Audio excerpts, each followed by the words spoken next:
DJ and PK, it's 97.5, the KSL Sports Zone, and we are joined now by Andy Bailey. Andy, good morning. Good morning. Thanks for having me, guys. NBA analyst and writer for Bleacher Report. He's been on the show many times, and here we go. You have had a chance now to look at the Summer League, check out the guys. Have you changed any of thoughts? Have you further developed or sharpened any of your thoughts about Darryn Peterson or any of the top players in the NBA draft? It's always dangerous, right, to overreact but it's to fun. Summer League. It is fun. I'll give you that. I think at the risk of exciting your audience, I think Darryn Peterson looks better than I thought he would. I think the shooting percentages last time I checked weren't great, but I'm not that worried about that in his first couple of Summer League games. There's like a fluidity to his game that I think is really exciting. There's a willingness to score that I think is exciting that can be dangerous with some guys. Like I think it got dangerous for Darius Acuff and some of the other high picks, but it just seems so natural to him. I actually had to write an article a few days ago predicting who the 30 best players in the league will be in 2030. And I'm pretty sure I wound up putting Peterson ahead of Debonsa. And I still think Debonsa is going to be really good too. All three of those guys looked awesome. And also Caleb Wilson looks awesome. And I think he's out to prove something in these Summer League games that I'm not a big guy. I'm more of a small forward. So there's been a lot of interesting stuff in Summer League. I think the one who looks the most natural to me, though, is probably Peterson. Yeah, okay, I can buy that because I said, well, I had heard, not just what I say, but about after the Jazz investigated the health issues, that they felt that he was the most skilled player in the draft, and we'll never know this, but they've told people, and it's gotten back to me, that there was a good chance if they had the number one pick, they still would have taken him over Debonsa. Now, it didn't come to that, so it can never be proved, and it doesn't have to be proven. You got your guy going forward. As I look at the composition of the roster, and I was doing some TV stuff yesterday, and the thing that I was saying on there was that I thought that maybe not this season, but what I want to see, so that'd be the 27-28 season, is I would suspect, assuming the roster stays the same, which, just for argument's sake, as perimeter players anyway, that there's no reason why Peterson is not the leading assist guy on this team. What do you think of that? Because his ability to create is really good. I had a feeling that's where you were going with that. And in my mind, I was agreeing with you ahead of time. I like Keontae George. I think he has a long future in the NBA. I think he really proved that last year. But I had similar thoughts watching Darryn Peterson in Summer League. I think one of the things that was maybe missing for him at Kansas was not playing with the ball in his hand. He said that. Yeah. Yeah. And that was something that he did a lot in high school. And it's very good to be able to do both. And so eventually I hope he's just as comfortable playing off the ball as he is on it. This is not a one-to-one comparison, so don't mistake it. But I think one of the things that makes Stephen Curry so good is he's so good both on and off the ball. And I think Peterson has the potential to be pretty special in both respects. And this is my long-winded way of agreeing again. I think he does need to play on the ball more often, and I think he will in the NBA. I was impressed by his playmaking throughout Summer League. I think he's got good vision. I talked in the first question about how he's a natural scorer. I think there's some playmaking instincts there too. And these days, we talk a lot about small ball years ago, and now the league is getting bigger, and then there's positionless wings and all this stuff. I think the archetype that's been the most important through all of it is the offensive engine. And I think Peterson has the potential to be an offensive engine, regardless of where you slot him in the lineup. Well, isn't there a lot to be said for having two ball handlers on the court, and then anybody can start it, and the guy you want to start it is the guy who is defended by the worst defender? because you have a mismatch right out of the gate, and everyone on the court just understands that, and they understand who to attack and who to attack immediately as soon as you get over half court. Yeah, I think there's something to that. I've written a lot over the years about how positional battles really aren't that big of a deal. You're just more dynamic if you have 2 or 3 playmakers and you don't know where the attack is going to come from. I think a team that's really obviously poised to do that over the next few years is the Spurs, and they did it.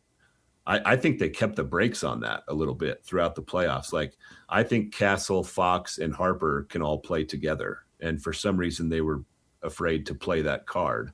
That could be another trend coming to the NBA. Is you want to have 2-3 high-level playmakers, not just a point guard and multiple wings who can dribble a little bit, but 2-3 guys with real point guard skills. And Utah is already kind of on that track with George and Peterson. And you don't want to get too small, but maybe if the right situation calls for it, you play Collier with those 2 guys.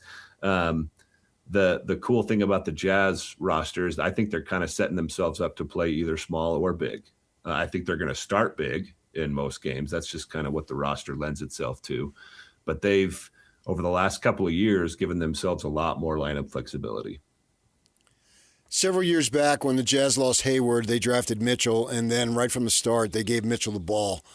I think, in game 2 or 3, he was like 3 for 21, which it wasn't so much that he missed those shots. It's the fact that he took 21 shots. And, he was a second-year guy in college as opposed to a first-year, but still, they gave him the ball. Now, this team is different now because we weren't sure what to expect then, and losing Hayward we thought was a big blow, but they obviously overcame that. This team has some more proven veterans on it. What do you think of Peterson's game in terms of, I don't want to say throwing him into the fire, but not necessarily bringing him along slowly and cautiously? I think he's probably more prepared to be thrown into the fire than Donovan Mitchell was.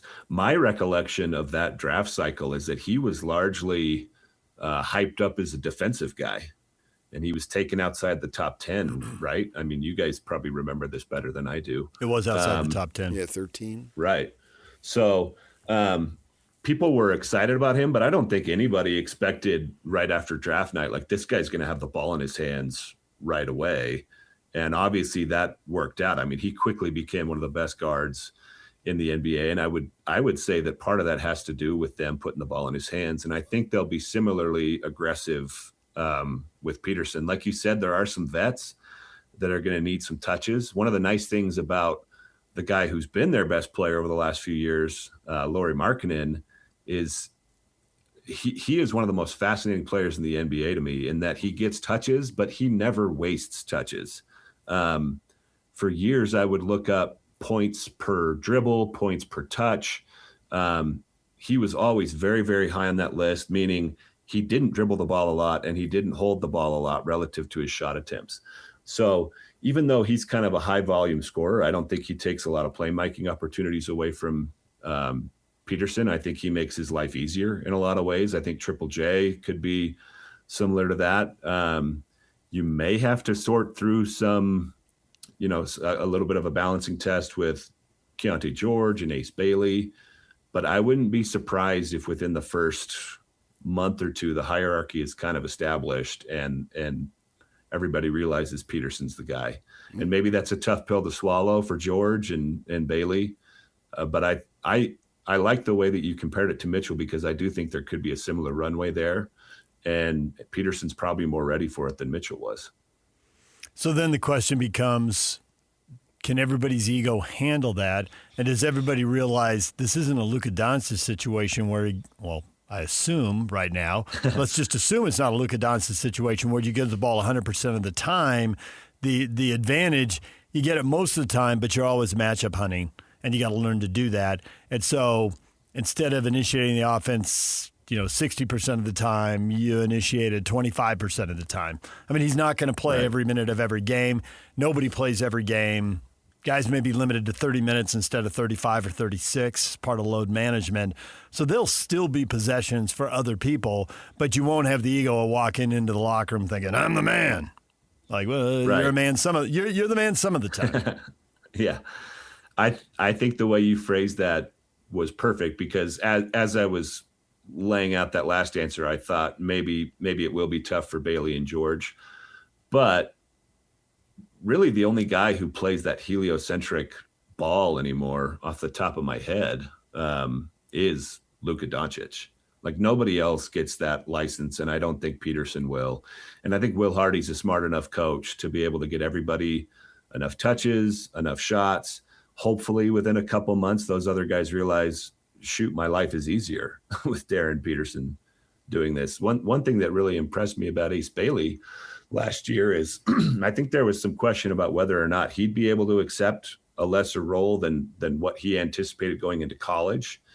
And I thought he was way better off the ball than I anticipated he would be. And he was a lot more willing to do that. So if he becomes like a high level catch and shoot guy, maybe models his game a little bit more after Lauri Markkanen, where there's not a lot of wasted motion, not a lot of wasted touches. Those two guys fit perfectly with him. Peterson and George have the we don't know where the attack is coming from dynamic that we talked about earlier.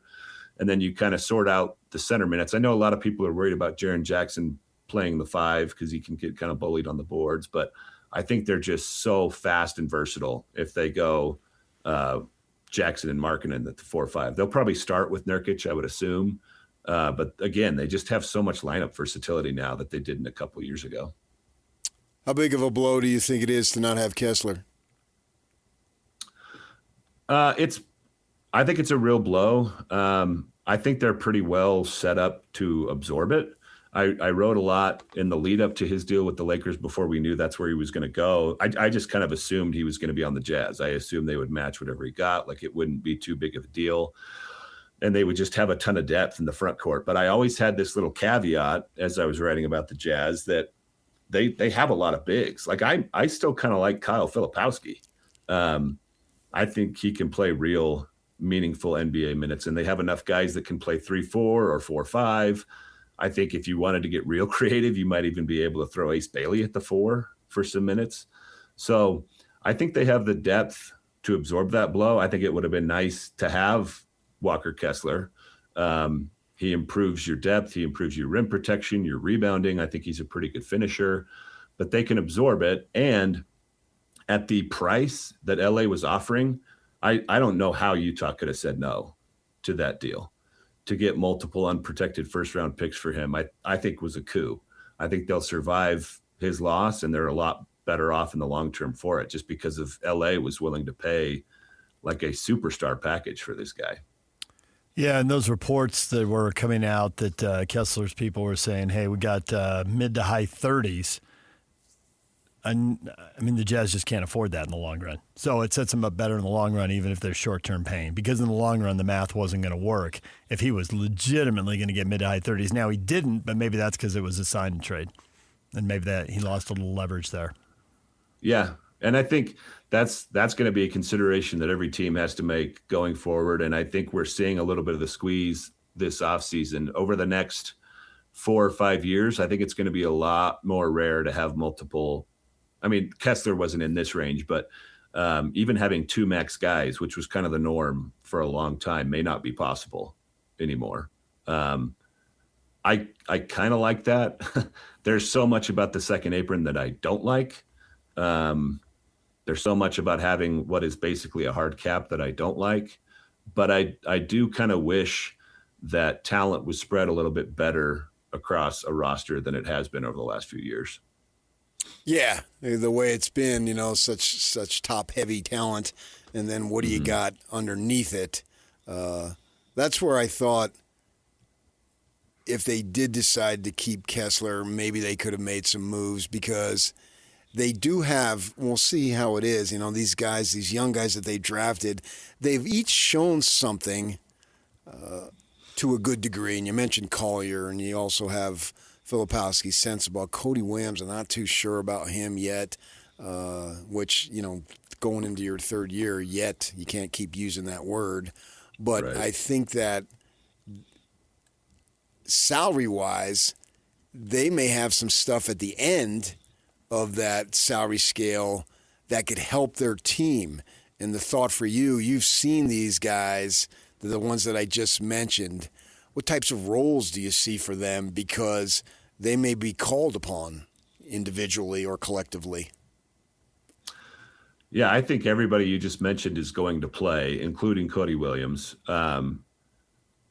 Maybe even a bigger red flag for analysis than Summer League is the last couple of months of the regular season for a tanking team. It's just so hard to know what to take seriously from that stretch. Right. But Cody Williams was pretty good over the last couple of months of last season.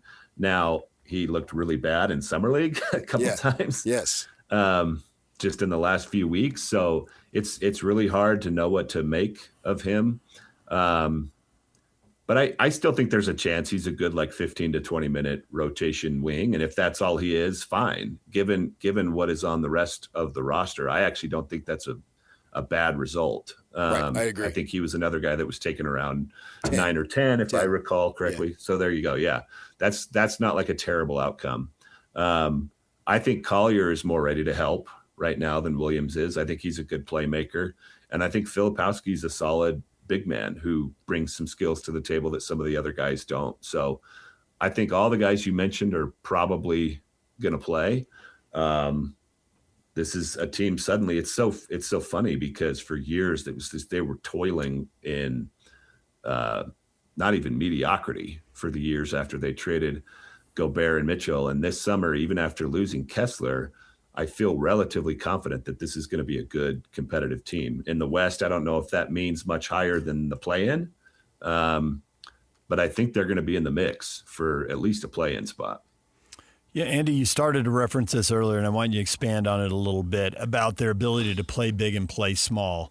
You know, Jerry Sloan, and they have this long run, and it's Stockton and Malone, and you just know what's coming. And then Jerry would just go outside of the box, 97, 98, 99, right as they're really getting to their peak. He was sitting Stockton Malone, and he was playing Brian Russell and Shandon Anderson and Howard Isley, and it was just totally different, and they were running way more. And I just felt like it was a shock to a team. They're prepared for something else, and they just literally, it was like watching somebody who never drove a clutch, just grinding gears, trying to change in the middle of the game, and they go on runs with Stockton Malone sitting on the bench. It was unreal, and I just wonder, is there a role? This team has so much size, and we've been looking forward to it, but is there some weird Ace Bailey, Cody Williams, I don't know, put a couple other younger, smaller guys out there, and it just looks totally different. And they really defend and they try to run. Is there something in that, or am I trying to make up something that doesn't exist? No, I think you're totally onto something. I think lineup versatility is a huge deal. I loved how creative Jerry Sloan was. I think one of the reasons Andre Kirilenko was so effective for the first few years of his career is Sloan was willing to use him in ways that other coaches maybe would not have been. And another thing, the Thunder, I think one of the things that made them so good over the last couple of years, especially the year they won the title, is they could shapeshift. They would start big with Holmgren and Hartenstein, and they played a certain way that way. And then they could move Holmgren to the 5 and play a little bit different way.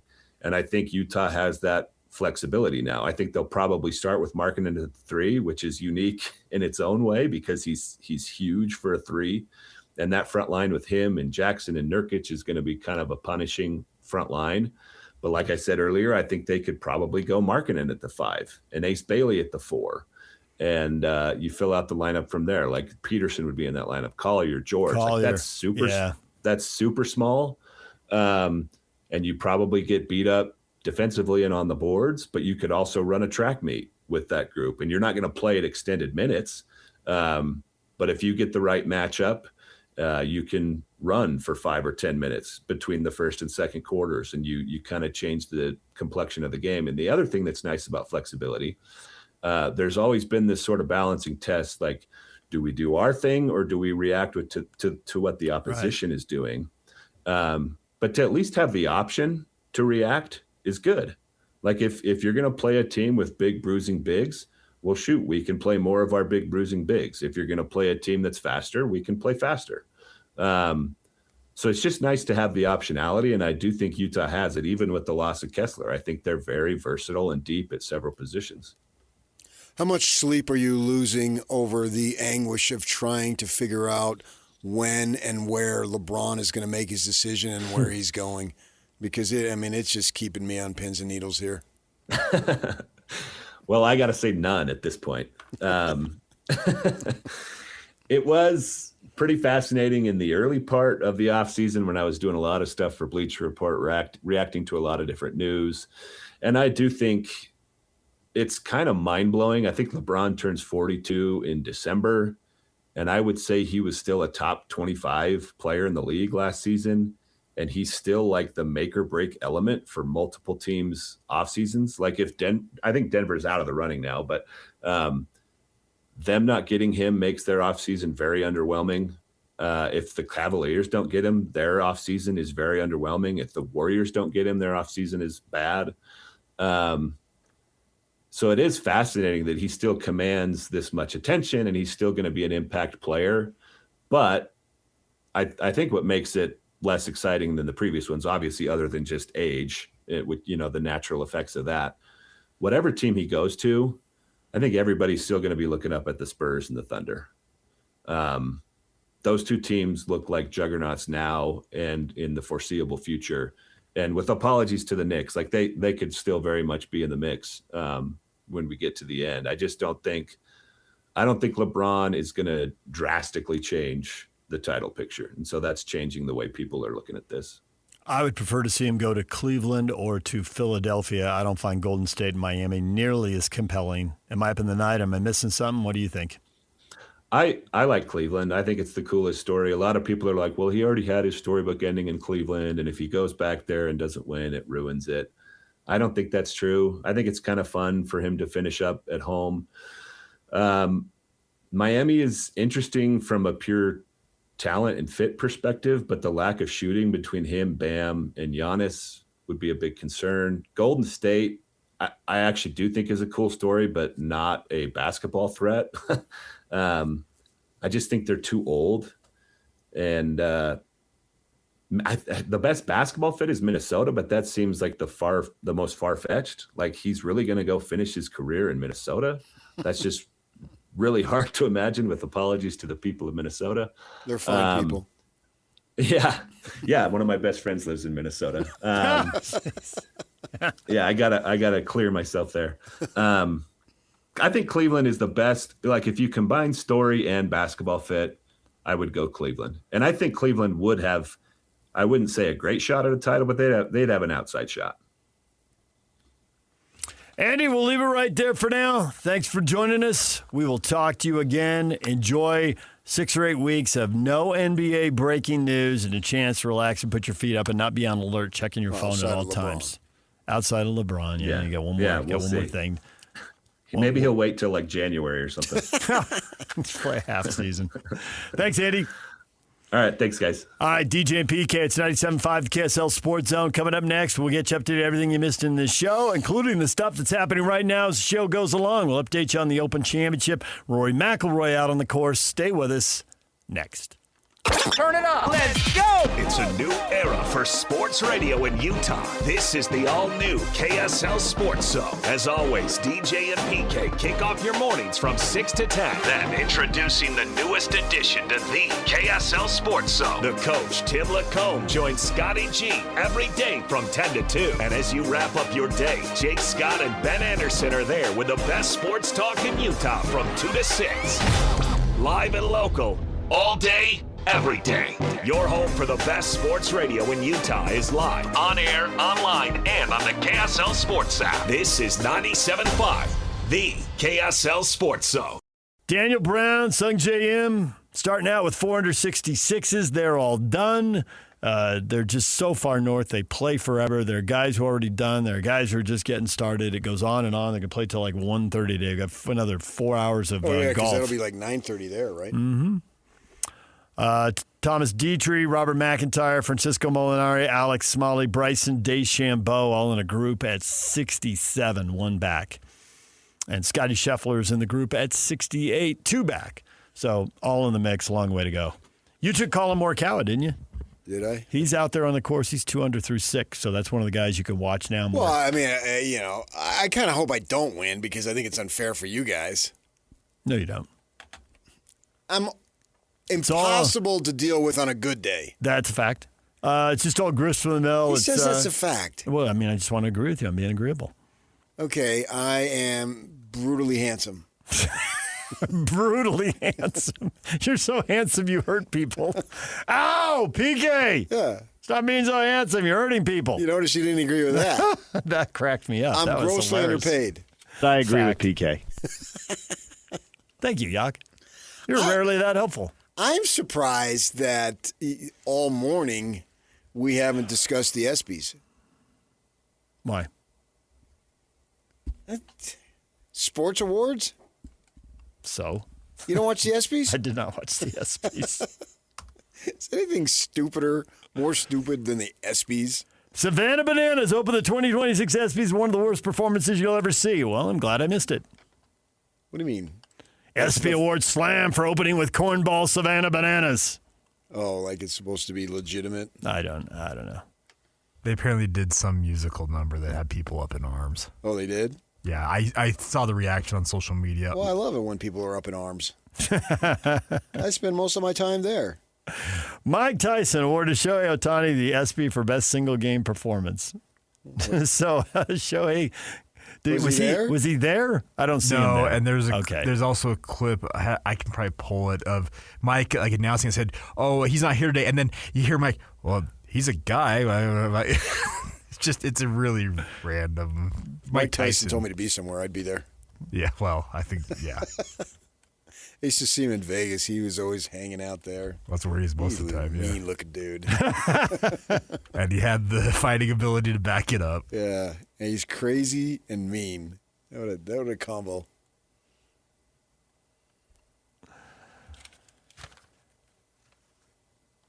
Open Championship updates will continue throughout the day. Brian Taylor and Bob Casper will join the other shows here later today and get you your Open Championship updates. So stay with us for that. Yeah, this is time when I get up Sunday morning early and turn on the TV. It's not usually a lot on for you.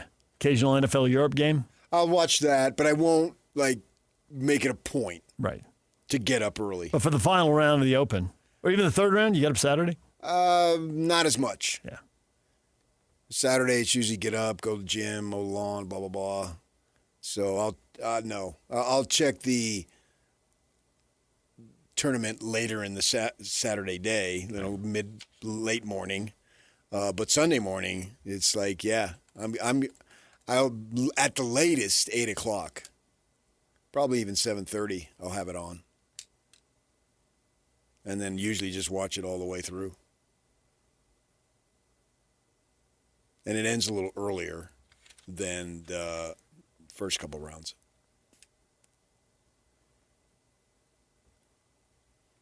We talked a lot of NBA this morning. The Utah Jazz lost to the Spurs in Summer League. Darryn Peterson, 15 points on 4 of 16 shooting. We just had Andy Bailey on. Wherever you get your podcast, you can listen to him. And his take, he's not worried about the shooting percentage now. Summer League shooting percentages, gives you something to think about later on and see how it works. But again, he goes to the guarantee you East. he's going to have plenty of 4 for 16 games in the NBA. Everybody does. He goes to the ease with which it just looks so smooth out The there. word natural that he used. Yep. And I can see why he would use that word. Yes. And those are the words everybody is using watching Peterson. He's a smooth-looking player. He rarely looks awkward, off balance, any of that stuff. I want to see him be a facilitator too, not just a scorer, because I think that he might have the best ability to distribute the ball because he can break down a defense and cause the scramble situations, which I think is ideal because then, depending on their particular lineup, they literally will have 4 very good shooters out there. And that's exciting.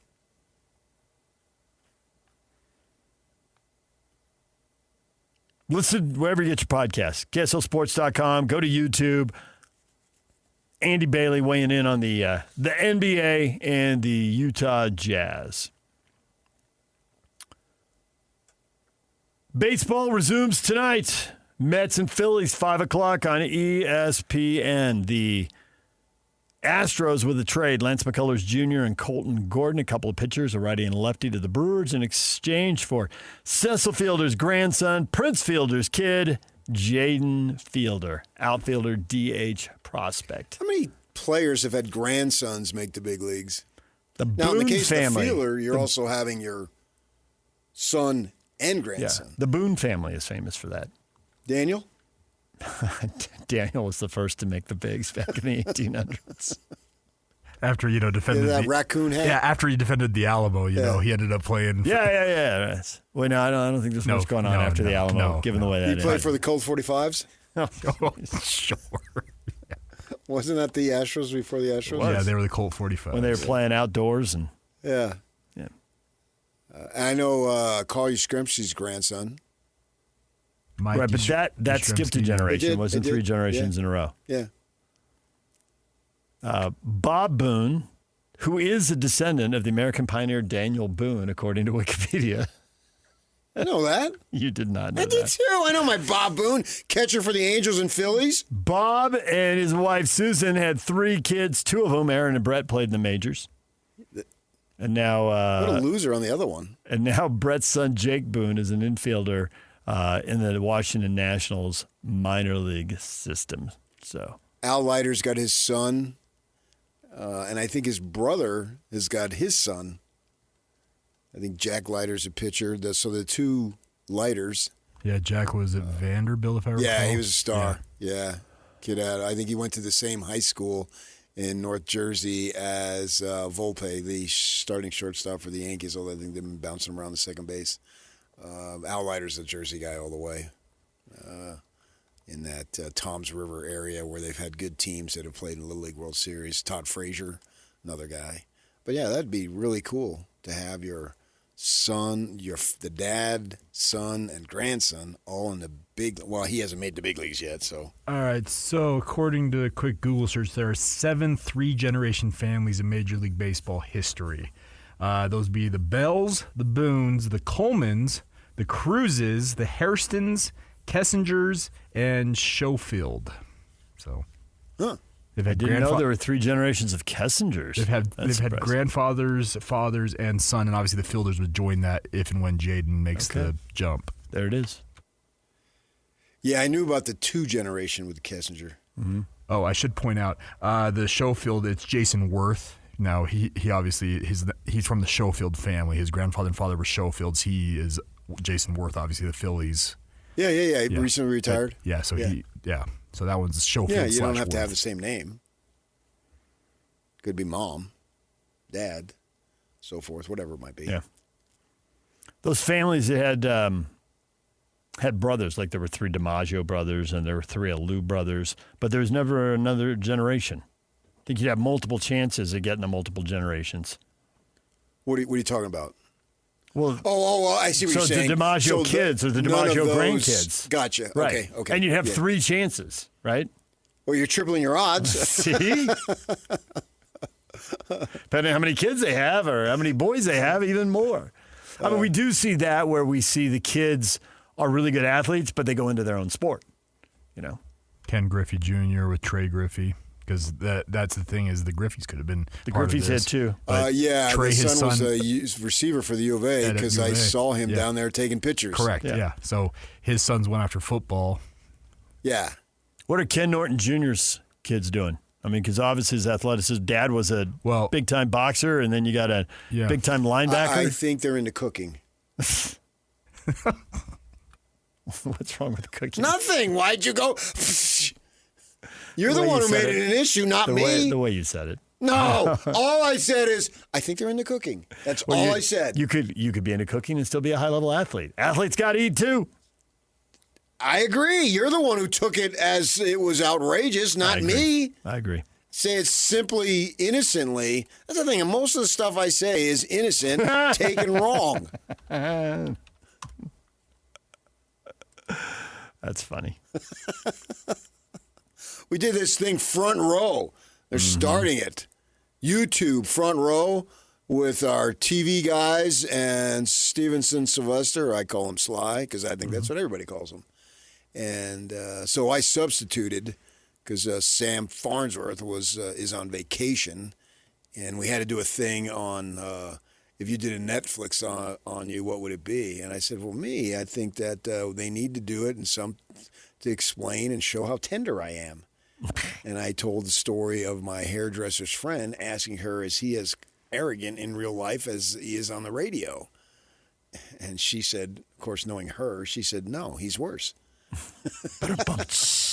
But anyway, watch the front row. You can check it out on YouTube. And then I think this coming weekend, Saturday at 6 o'clock, and then Sunday night after the news. The front row. My last television appearance ever. First and last? Let's the Utes make the Rose Bowl. For what it's worth, Ken Norton III is a defensive assistant for the Chicago Bears. Smart guy. Stay in the game, get paid, but don't blow out your knees. Don't wreck your hips. He played at Azusa Pacific. I just saw Boise State listed their coaches, their basketball, and there was some lower-level assistant whose last name was Few. And then, of course, the coach's last name is Rose, and there was an assistant named Rose. Things to make you say, Good for them. You got an in, take advantage of it. Get in. Fun way to work, and especially if you don't consider it work. NHL regular season schedule set to be released later today. I think it's coming up in about an hour and a quarter, 11 o'clock. Utah Mammoth home opener, October 1 against the Chicago Blackhawks. The Delta Center will be set and ready to go October 1. 84-game regular season. Why increase 2? I don't know. How did they get 8? I was wondering that. How do you get 82 and they make the All-Star pregame show? They make it a big deal about, the glamorization, the romanticism of baseball. 162. How did they reach those? I think in the case why of not baseball, 160? Why not 80? In the case of baseball, it was 154 for a long time, and I think when they had the 18 leagues, that's 7 times 22. So everybody played everybody else 22 times, 11 home, 11 away, and you had a 154-game schedule. And I think when they went to 10, there was some math that made 162 work. It certainly worked at 12. Okay, but we're long beyond 10. And they just didn't want to mess with it anymore. And also I think that that they were having problems. Like if you put in more games, do you go later? Because they're adding more playoff rounds, so it's hard to go later, but it's hard to go earlier in a lot of parts of the country. So I think baseball is constricted by weather. To your point about basketball, I think at one point basketball had 78, and then it went to 80 and 82, and I don't have the first idea why. That was, by the time I was following the NBA, it was an 82-game season. And now you got calls for them to contract games and pull back from 82. And nobody wants to give up the money. You're right. And football went from 12 to 14 to 16 to 17, and now we're all expecting 18, and it's just money, money, money. And PK, to your point, the 84 for NHL, there is some thought out there. It's not been confirmed by NHL, but they're considering expanding into Texas and going back to Atlanta. The thought is that they can add a couple more games to the regular season and prepare potentially for more expansion. Money, money, money. The answer to all your questions is money. If money's there, don't leave it there. Take it. Take it. Don't leave it on the table. All right. I get it. All right, your feedback next. Stay with us. DJ and PK, it's time for your feedback. What have you got to say about today's show? You want Notre Dame to regularly play BYU? Lefa Tavaga, yes, that is the true holy war. Jade, the top 2 religious programs in the country, it'd be an epic rivalry. Curtis, yes, definitely. Scott, that'd be way cool. Get ready for tickets to be even more expensive than they already are. Assuming you can get home games. The last home game was hard to schedule. Maybe they're in a different place now. Well, this one seemed easier to schedule. USC rivalry went away. They had a hole in their schedule. Stanford signed for a couple more years. If it goes away, there'll be another hole in the schedule. No, I think that Stanford wants it. So they'll get that. So right now they play 5 ACC games every year. Stanford is 6, even though they're in the ACC. It doesn't count as the ACC game unless it's part of their natural rotation. Navy 7.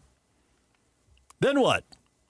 They have, I think if you go even 2 years out, Notre Dame's still looking for games. Oh, I say BYU, schedule them every year if you can. That's not what you've been saying all morning, but thanks. You're looking ahead to the 2014 playoff.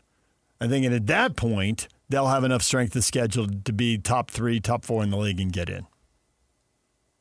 Oh, I would be surprised if they didn't, even though you think they'll only have 1, maybe 2 big games in the Big 12. They're just not getting credit for. I mean, even last year they didn't get credit for beating Utah. And that looks like a really good win to you, and it looks like a really good win to me, and it didn't even enter the national discussion. Oh, I think they entered the national discussion. I think 2 years ago they didn't. Last year they did. It was all no. That's why they wanted to play Notre Dame and BYU in the bowl game, because BYU was. They certainly were in more than the year before. So I think it was the negative overruled the positive. Then they need more positives. So play Notre Dame and beat them. Well, duh. Then play Alabama and beat them. Play Ohio State and beat them. Sure. Alabama and Ohio State don't want to play you. Then I was surprised what how no do one you know? What really brought up here is that because Ohio State's playing Texas in 2 gimmies.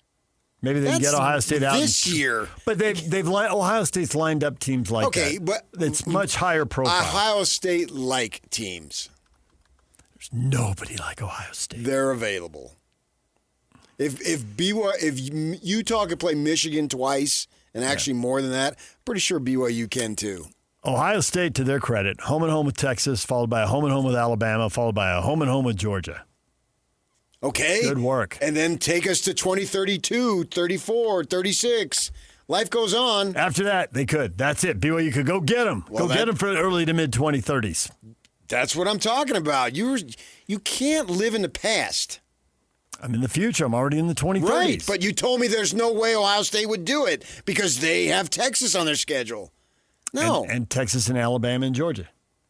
And then when I said when that's over, go ahead and do it. If BYU wanted to play Ohio State, absolutely they could play them. And if you're so worried about go ahead and beat them, then just play them back there because that would be even bigger. And then you'd have 1.5 big games on your schedule. Go to the horseshoe.